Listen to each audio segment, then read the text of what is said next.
Morning, thanks. So, what great words from Admiral Sands and his message there. Well, good morning, welcome, ladies, gentlemen, parents, family, friends of soon-to-be Ensign Cervantes, Walsh, Yator, and Second Lieutenant Solberg. It's very fitting that family and friends are able to join us even in this time. And then, of course, most importantly, to the winter commissioning class of 2020, those four individuals. What a wonderful opportunity for a very special occasion as we gather here today to celebrate the dedication, commitment, and life of service which these individuals are about to embark upon, service in our Navy and Marine Corps teams. I want to thank these remarkable men we honor today for embracing the awesome responsibility of leadership and accepting the noblest mission I believe a young person can pursue, which is to provide security for the American people and indeed much of the world. It's been said that security is like oxygen. If you have it, you don't think about it. But if you don't have it, it's all that you can think about. You have stepped forward to give our people, the American citizens, that security and allow them to live their lives to their fullest. Just a quick brief history of the Navy ROTC at Maryland, the Consortium. As the XO kind of mentioned, we were founded just a little over 4 short years ago, with this class of 2020 arriving that first year in the fall of 2016. They have worked very hard and committed themselves to the highest standards of excellence. I still remember seeing the brand new freshman 4th class, the MECEPs. Wow, how they have really developed themselves and improved in all areas in a very short period of time. Our philosophy here at Navy ROTC Maryland Consortium is excellence. We leverage that off the fleet. The fleet expects operational excellence, excellence in everything we do. It's a necessity to accomplish our mission. Well, here at Maryland Consortium, we leveraged off of that concept of excellence, and we looked at 4 main areas: academic excellence, physical fitness excellence, leadership development excellence, and decision-making excellence. We focused on several other areas as well, which includes the CNO's guidance in 4 areas of integrity, accountability, initiative, and toughness. And we really did spend some time talking and exploring that idea of toughness and exactly what that means, that grit, accomplishing the mission even when the mission is tough. We also leveraged off the Commandant of the Marine Corps' guidance on a seize the initiative. Of course, throughout all this, we focused on taking care of our people, our sailors and Marines, and to lead them well. Your sailors and Marines expect and deserve leaders who will lead well. Additional areas that we explored over these last 3 or 4 years were character development, responsibility, authority, and accountability, and how they interplay and work with each other. Trust and confidence, that absolute trust and confidence. It has to be up and down the chain of command, but it has to be sideways with our peers. That is absolutely necessary, that trust and confidence that we build every day so that we're able to accomplish the mission when times get tough. Also, fairness, judgment, justice, and an attitude of always be ready. You never know what tomorrow will bring. Therefore, we must always be ready. Let me take a moment to explore the strategic landscape and the national security challenges you'll be a part of and engaged in. For example, we'll look at near-peer competitors, non-state actors, potential global threats. Just look around the world and you'll see over the last few years several areas. You could look at the Russia aggression and coercion, Crimea just a few short years ago, but even currently, every month you see the close fighter jet CPAs that Russia are involved in. Or you could look over at China in the vital Asian Pacific region, all the man-made islands, the Spratly Islands. Those islands are amazing that they built in the South China Sea. You know, I just read here recently that freedom of navigation, is a key part of the Navy and Marine Corps team, and that we had at least 13 freedom of navigation exercises and operations in the Strait of Taiwan this past year, which is showing our forward presence around the globe. Also, we could look at, checking the Iranian aggression, Iranian gunboats harassing Navy ships. And again, just looking at yesterday, if you saw in the news, one of our guided missile submarines, the USS Georgia, accompanied by 2 cruisers, Port Royal and Philippine Sea, just transited the Strait of Hormuz and went into the Persian Gulf in that region that's so vital. North Korea, North Korea's unusual behavior and uncertainty. And then let's not forget, the last 2 decades, the war on terrorism, the terrorist organizations and the non-state actors that are constantly engaged around the globe. And then, cyber warfare, those constant threats and challenges in the cyber domain. We don't have the luxury of choosing among these challenges. We have to deal with them all. And they may well affect your career in some way at different times over the near future, the months and years ahead. Your service may span decades. In this group of young leaders, there may well be future commanding officers, squadron commanders, task force commanders, fleet commanders. I'd like to shift gears a little bit and look at 4 commitments. I want to share with you 4 commitments that are very important to military service. I want you to have these as you embark on your career. First, our mission is serving our nation's interests. Protecting our American interests often means leading others and leading by example. And that's around the globe with our multinational exercises and operations, with our allies and strategic partners around the globe. So again, let's look at that national interest. Second, our primary obligation will always be protecting our people, the American people, and also as leaders, taking care of our sailors, Marines. Remember always to take care of your sailors, Marines. They are truly amazing, and they are vital to any command success. Third, our nation's defense rests on being able to find solutions to seemingly intractable problems. And that's only going to be more so in the future. In many situations, you are going to encounter unexpected challenges. In the area of finding solutions in challenging scenarios, let's look for a brief moment at operational risk management, ORM, for a moment. Have the courage to accept risk and to solve challenging problems, but also have the wisdom to determine when the risk becomes a gamble. You're responsible for the lives of your people to accomplish your mission. Balancing these solemn duties is one of the most difficult tasks you'll face, but you've got to succeed. That's the burden of leadership.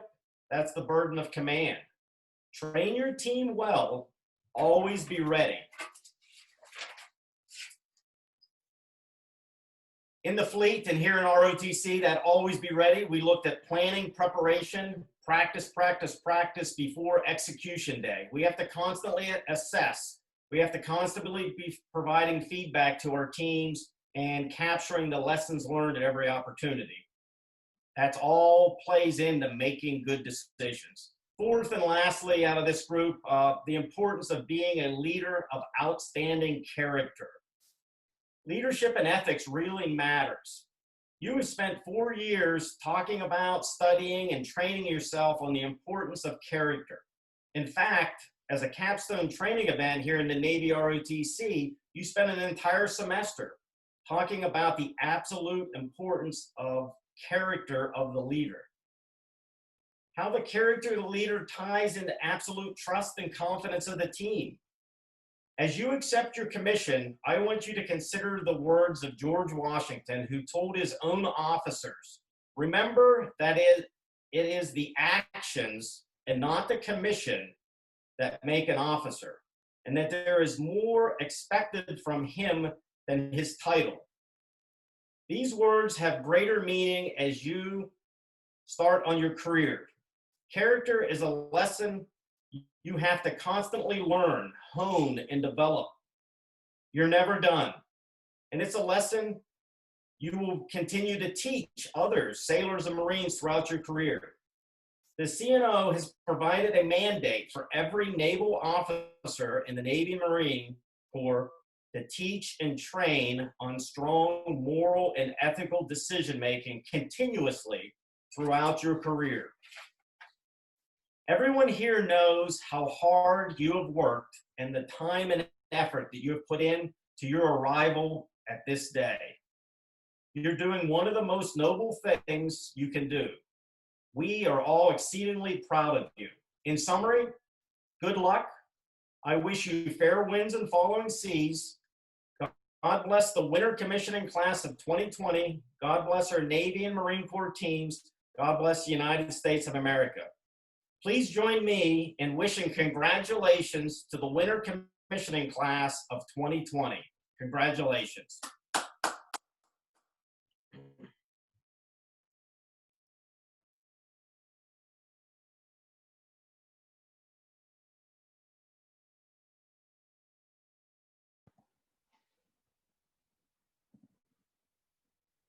Ladies and gentlemen, this now marks the time where the commissioning warrant will be read and Captain Mong will give the oath of office. Commissionees and official party, please rise.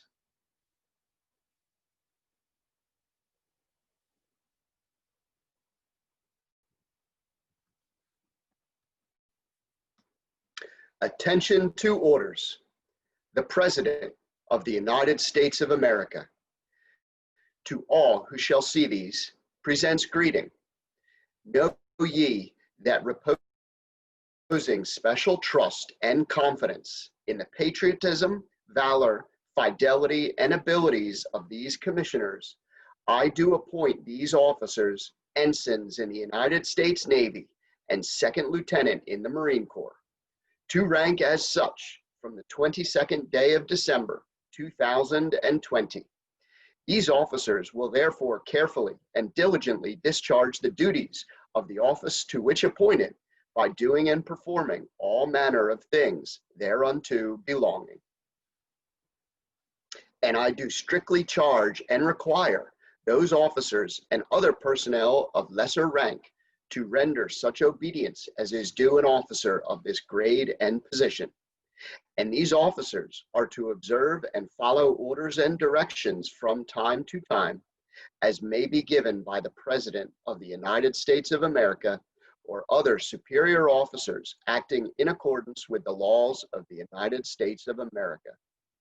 This commission is to continue in force during the pleasure of the President of the United States of America, under the provisions of those public laws relating to officers of the armed forces of the United States of America and the component thereof, in which this appointment is made. Done at the city of Washington, this 22nd day of December, in the year of our Lord, 2020, and the independence of the United States of America, the 243rd, by the President. At this time, Captain Mong will now give the oath of office. Will the four commissionees please raise your right hand and repeat after me? I state your full name. I, Saul Scriptus, Do solemnly swear Do solemnly do swear solemnly swear that I will support and defend that I that will I will support and defend the Constitution of the United States the Constitution of the United States against all enemies, foreign and domestic, against all against all enemies, foreign and domestic, that I will bear true faith and allegiance to the same, that I will bear true faith and allegiance to the same, that I take this obligation freely that I take the obligation freely without any mental reservation without any mental reservation or purpose of evasion, for purpose for of purpose of evasion, and that I will well and faithfully and and I will well and faithfully discharge the duties discharge discharge the duties of the office of which I'm about to enter. of the office of which I am about to enter. So help me God. so help me God. Congratulations.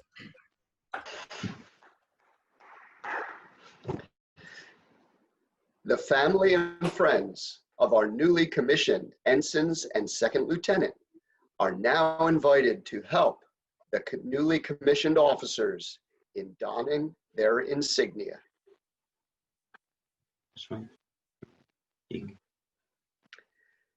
Ensign Saul Cervantes received a bachelor's degree in mathematics.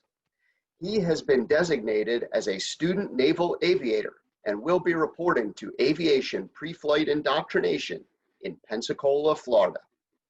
Ensign Cervantes' ranks are being exchanged by his mother, Isabelita Cervantes, and his father, Arnel Cervantes.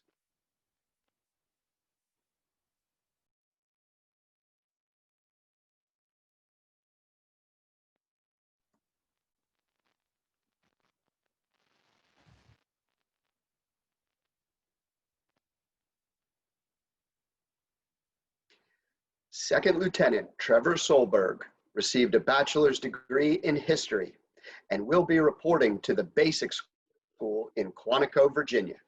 Second Lieutenant Solberg's ranks are being exchanged by his wife, Emily Solberg.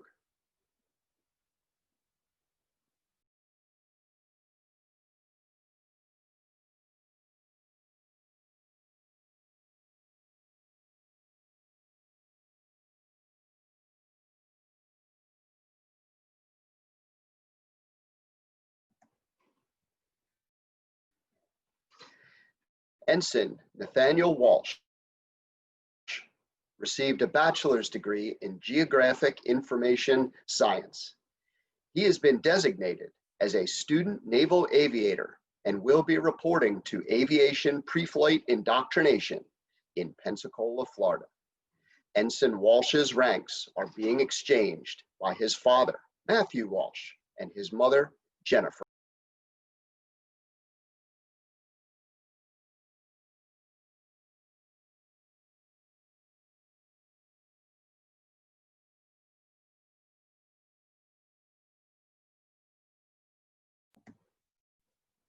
Ensign Richie Elijah Yator received a bachelor's degree in mechanical engineering. He has been designated as a submarine warfare officer and will be reporting to Naval Nuclear Power School in Charleston, South Carolina. Ensign Yator's ranks are being exchanged by his father, Rodolfo Yator, and his mother, Jeannie Yator.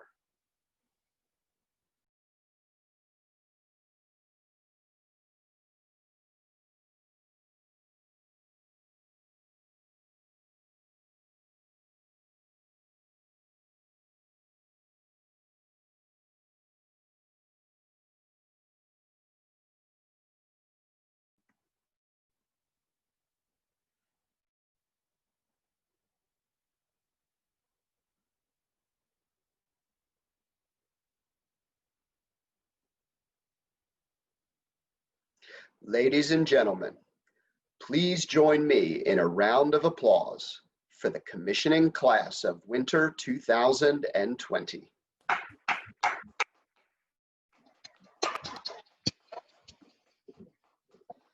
Ensigns and Second Lieutenant, congratulations on all of your accomplishments to date.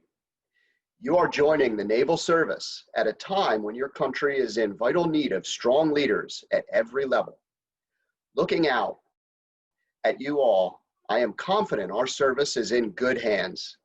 We are proud to now count you as alumni of our unit and look forward to watching all of your future accomplishments. Guests, please rise for the playing of Anchors Aweigh and the Marine Corps hymn.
Ladies and gentlemen, I present to you the Maryland Consortium Commissioning Class of 2020. This concludes today's ceremony. Thank you all for attending, and please join me in welcoming these new officers into the United States Navy and United States Marine Corps. Congratulations, everyone. Great job. Congratulations.